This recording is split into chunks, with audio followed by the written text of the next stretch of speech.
ఆధునిక టెక్నాలజీ యుగంలో దూసుకు వెళుతున్న ఏజెన్సీ గ్రామాల ప్రజలకి ఇబ్బందులు మాత్రం తప్పటం లేదు.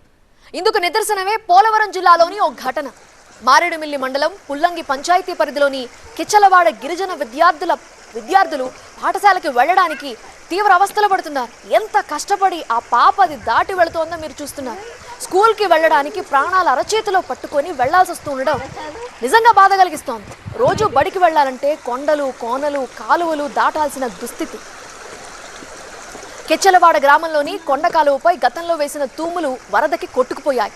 కర్రలు వేసి ఇలా తాత్కాలికంగా వెళ్లేందుకు మార్గం కల్పిస్తున్నారు గ్రామస్తులు. దీంతో వీటిపైనే నడుస్తూ చెట్లు కొమ్మలు పట్టుకొని ప్రమాదకర పరిస్థితుల్లో కాలువ దాటుతున్నారు పిల్లలు. దీనికి సంబంధించిన దృశ్యాలు ఇప్పుడు వైరల్ గా మారాయి. ప్రతిరోజు డేంజర్ సిచ్యువేషన్లో కాలువ దాటాల్సి వస్తోందని, ఎప్పుడేం జరుగుతుందో తెలియని భయం ఆవరించిందంటూ విద్యార్థులు ఆవేదన చెందుతున్నారు. కాలువపై బ్రిడ్జ్ ఏర్పాటు చేయాలని ప్రభుత్వాన్ని వేడుకుంటున్నారు గ్రామస్తులు. నమస్తే సార్, మాది కిచ్చలవాడ జీపీఎస్ స్కూల్.